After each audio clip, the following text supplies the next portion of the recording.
participação. O senador Serra é um forte opositor a essa medida provisória. E eu passo a palavra para o Felipe Salto. Bom dia a todos. Em primeiro lugar, quero agradecer o convite do presidente, o senador Lindbergh Farias, cumprimentar também o nosso relator, o deputado Betinho Gomes, trazer os cumprimentos também do senador, ex-ministro, governador José Serra.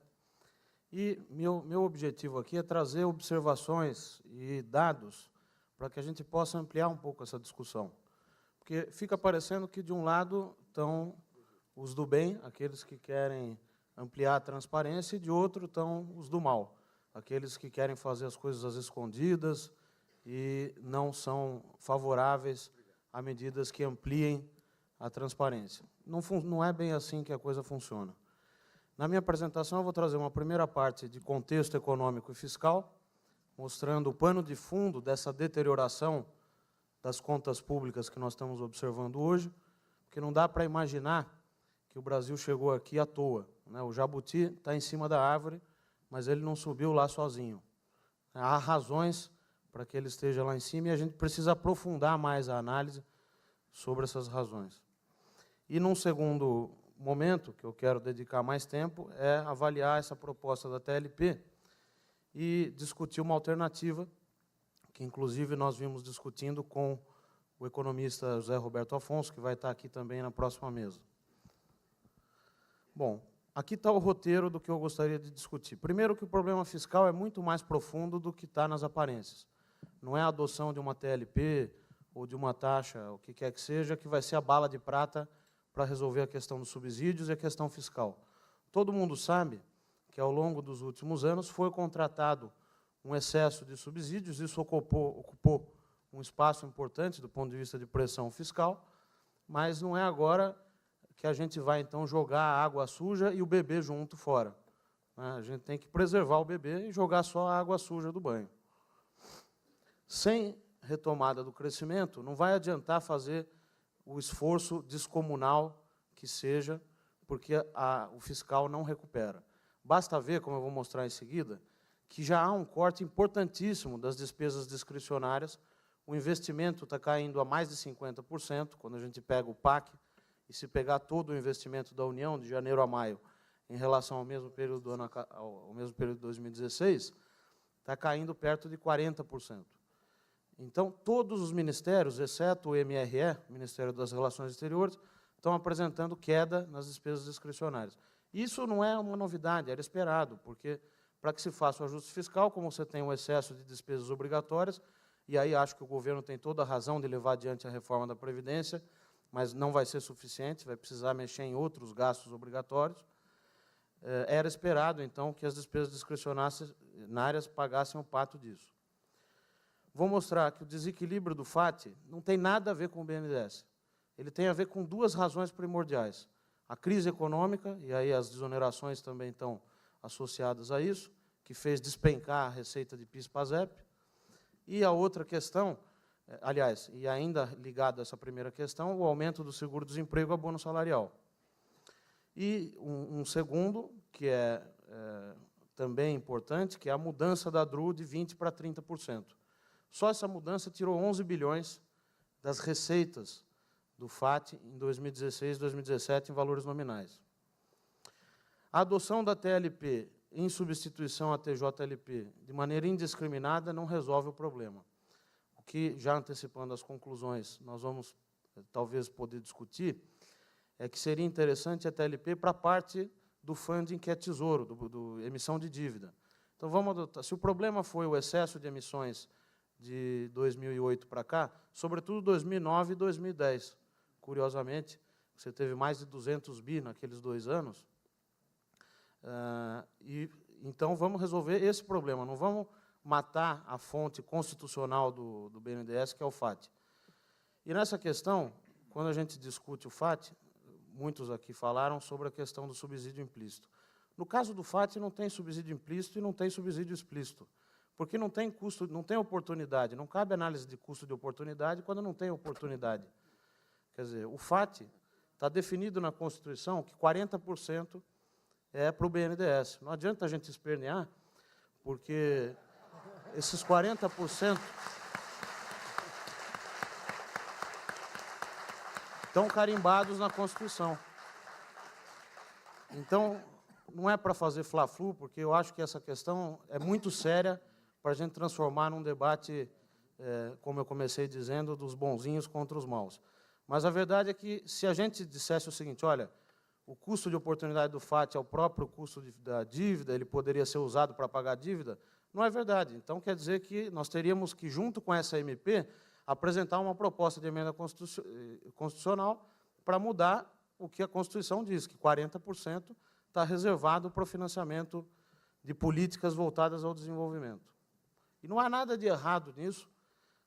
Um país que está em desenvolvimento, que tem um nível de desigualdade elevado, precisa de políticas nesse sentido. A questão é transparência. Agora, a nota do secretário Mansueto Almeida é muito feliz nesse sentido, porque coloca o bode no meio da sala. A gente pode discutir se os cálculos dos subsídios estão errados ou não, mas como o presidente Paulo Rabelo de Castro colocou no início, estão ali os números, né, para a gente ver o tamanho desse subsídio e a sociedade escolher de maneira democrática se ela quer ou não fazer aquilo. O Tesouro já vem calculando, desde 2016, os custos das operações do BNDES. Para quem quiser ver, está publicado no site do Tesouro mensalmente. Combater os erros nas políticas de crédito subsidiado, então, requer uma estratégia muito mais complexa do que essa que está sendo proposta. Não há bala de prata, não há salvação com uma medida ou com uma questão só. Como na época da proposição do teto de gastos, que eu, particularmente, ainda nem estava na Instituição Fiscal Independente, avaliei como positivo e ainda acho que é positivo, como um norte a ser buscado, mas ela não resolve o problema fiscal. Ela precisa de medidas complementares que alterem o excesso de vinculação que a gente tem, que mudem a trajetória das despesas obrigatórias. Isso não se faz da noite para o dia. É um processo que precisa ser discutido de maneira coletiva, com a sociedade e com o Congresso. Agora, os dois erros que foram cometidos, é a emissão de dívida pública em excesso e de maneira não transparente. Nós podemos resolver esses problemas sem matar a TJLP. Pode-se criar a TLP para a parte que vem de dívida pública e, claro, para as devoluções dos empréstimos que já foram concedidos, quando forem reemprestados, mas a parte que se refere ao FAT, aos fundos, mantém como está, mantém com a TJLP. A trajetória da TLP vai ter uma volatilidade elevada, é preciso ter isso em mente, como o Antônio já mostrou, o gráfico eu vou mostrar também, e a discussão sobre potência da política monetária não é dada como aqui está sendo colocado. Quer dizer, quem vem antes, o ovo ou a galinha? Por que a gente tem um excesso de crédito subsidiado? Será que não é porque a gente tem uma política monetária completamente esquizofrênica? Quando você tem metade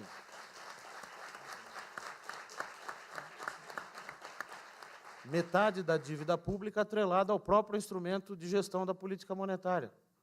Quer dizer, toda vez que o Banco Central aumenta a taxa de juros, o efeito é exatamente inverso àquele que está previsto na teoria econômica, quando você tem títulos que são pré-fixados. Então, eu aumento a taxa de juros, quem detém o título Selicado fica mais rico. Tem um efeito que vai exatamente na direção contrária daquele que o Banco Central quer produzir quando aumenta os juros, quer controlar a demanda, etc., etc. E quem diz isso não são só os economistas ditos heterodoxos. Há um paper importante do professor Fernando Holanda Barbosa, de 2006, da EPGE, que pode ser acessado, público, onde ele defende essa tese de maneira muito mais eficaz do que a que está sendo aqui exposta. Bom, vejam aqui o quadro das nossas taxas de crescimento. Nós estamos com a queda acumulada no biênio 15-16, que é a maior queda da série histórica do IBGE. Isso é um dado. É claro que isso fez as receitas despencarem e produzir um efeito dramático no resultado fiscal. Parte da correção vai ser feita do lado da despesa, mas parte da correção vai ter que ser feita pelo lado da receita. Não adianta a gente se iludir, nós nos iludirmos de que basta fazer esse ajuste de curto prazo que vai conseguir resolver. Não vai. Agora, para os próximos anos, a nossa projeção na IFE é uma recuperação. Esse ano já cresce perto de 0,5% e ano que vem perto de 2%, 1,93%. O quadro do emprego ainda é muito ruim. Os dados que a gente vê de redução da taxa de desemprego, de 13,6% para 13,3%, eles escondem, na verdade, um fato que é o seguinte: o que está acontecendo é uma queda muito mais forte das demissões em relação à queda das contratações. Ou seja, não há retomada ainda de contratações. O quadro é muito preocupante. Essa tabela mostra que todos os setores apresentam queda quando a gente observa maio de 2017 contra maio do ano passado. O gráfico do lado é a taxa específica para os responsáveis pelo domicílio, para os chefes de família, que continua crescendo de maneira preocupante. O hiato do produto, e aqui nós estamos usando uma metodologia que é calcular a média de algumas especificações, seguindo o que faz o OBR, que é a IFE, a Instituição Fiscal Independente do Reino Unido. E o que se vê é que nós estamos ainda numa profunda depressão. Os dados de recuperação são muito incipientes, muito iniciais, muito frágeis. Vejam aí, o menos 5,5% é o tamanho do hiato do produto. Como é que a gente quer esperar que a inflação não caísse, né, com toda essa queda da atividade econômica que aconteceu e com a economia operando com uma distância tão grande do seu potencial? Claro que a inflação ia cair. É quase tão certo como a lei da gravidade. Não tem nada a ver com questão de política monetária. Inclusive, os juros poderiam estar mais baixos do que eles estão. Não é só achismo, né? Se a gente faz um exercício como esse que está aqui na tabela, você vê que a regra de Taylor, aqui os economistas todos sabem isso, mas é a regra de decisão que o Banco Central usa para fixar o juro nominal, juro de curto prazo, a meta Selic. Então, quando a gente faz, nas últimas 3 colunas, diferentes especificações, colocando um peso maior, lá na última coluna, para o hiato do produto, e na primeira, um peso maior para a distância da inflação em relação à meta, em qualquer uma das especificações, e também a do meio, que dá peso igual, mostra que o Banco Central está atrasado do ponto de vista da redução do juro. Isso tem um impacto fiscal brutal, porque cada ponto de percentagem da Selic representa pelo menos 30 bilhões anualizados do ponto de vista de pagamento de juros da dívida. Não estou dizendo que há que se adotar voluntarismo, nem nada disso, mas aquele dado da economia, do hiato do produto tão negativo, justificaria, sim, uma ação mais incisiva do Banco Central, fixando uma taxa abaixo do juro neutro durante algum tempo. A boa notícia é que alguns resultados já mostram melhora. Quando a gente pega aqui os resultados fiscais do governo central sem previdência, o resultado sem previdência já está no azul, que é a curva tracejada de cima. Agora, os resultados totais, incluindo previdência, continuam caindo, continuam piorando muito fortemente. Então, isso não se discute. Há que fazer mudanças estruturais na despesa primária, que vão demandar reformas e tudo mais. A arrecadação, por sua vez, apresenta, quando a gente olha a curva azul, sem as receitas chamadas não recorrentes, a queda ainda é de 3%, 4%. Não dá para imaginar que a gente vai conseguir recuperar o resultado primário com a receita caindo tanto, né? Vai demorar, o ajuste ainda vai ser bastante doloroso até que se consiga um resultado efetivo. Como eu já comentei, aqui está o quadro geral das despesas discricionárias, né? Todos os ministérios apresentam queda, o PAC é uma queda de 51% em relação ao mesmo período do ano passado, janeiro a maio. E a queda total, do total geral, das discricionárias, né, que são aquelas não obrigatórias, queda de 37,3%. Bom, quando é que nós vamos conseguir chegar num resultado em que o teto de gastos comece a exercer o seu papel, né? E quando que isso aconteceria?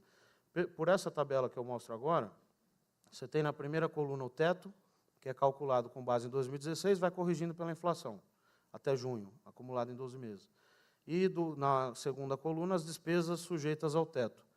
Dá para ver que o teto de gasto só vai ser efetivo lá em 2020, quando a última coluna, A menos B, fica negativa. Quer dizer, você não vai ter mais espaço para fazer ajuste, não vai ter mais gordura. Por hora, o teto de gastos ainda não é binding, ele não gera restrição ainda. A restrição que ele gera é apontar a direção do ajuste, e aí, claro, que você antecipa isso em termos de expectativas, melhora o custo da dívida, tanto é que a gente está tendo as variáveis macro minimamente estáveis, né? Um outro ponto do ajuste, e aí já passo para a segunda parte do tema propriamente dito, da TLP, é a questão da carga tributária. Nós temos uma carga potencial que poderia estar cerca de 4 pontos a 4,5 pontos do PIB superior ao que a gente está vendo hoje, tudo mais constante, se não fossem o pacote de desonerações tributárias vigentes.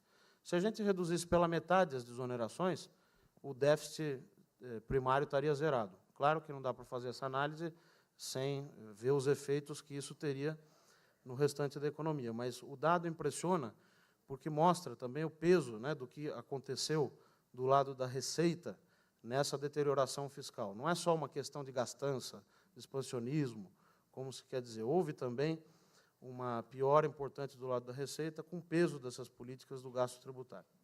Bom, sobre a TLP, ela vai ser baseada, como todos já sabem, na meta de inflação e no risco. Aliás, a TJLP é baseada na inflação e no risco, e a TLP vai ser baseada nos juros reais da NTN-B mais o IPCA. A regra, o que ela vai fazer na prática? Ela vai fazer com que a TLP, a nova taxa, né, no lugar da TJLP, caminhe próximo da Selic, mas com um risco muito grande de ela ficar acima da Selic por vários períodos. Quando a gente faz o cálculo retroativo, aqui nesse gráfico, a gente vê que a curva roxa e a curva azul, por vários períodos, a curva roxa, que é a TLP calculada para trás, fica acima da Selic. E essa curva vermelha embaixo mostra a diferença das duas. Então, em cerca de 70% a 75% do período aqui calculado, desde 2004, a TLP ficaria acima da Selic. Quer dizer, qual o sentido disso se a gente quer continuar a ter um banco de fomento, um BNDES, que pratique, né, política de crédito subsidiado, que é para isso que ele existe, para corrigir as falhas que existem no mercado, a ausência de mercado de longo prazo, que decorre, dentre outros motivos, da questão de você ter uma economia totalmente indexada à Selic. Todo o mercado, né, você tem a dívida pública, metade indexada à Selic, quando inclui as operações compromissadas, você tem os juros DI, né, todas as outras taxas de juros são medidas em termos de percentuais do DI. E isso significa que, enquanto a gente não mudar isso, não vai haver mudança.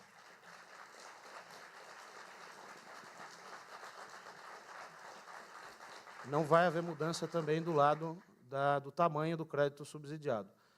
E, de novo, acho sim que houve exageros nos últimos anos. Quando a gente pega a concessão de crédito com emissão de dívida pública, foram quase 441 bilhões.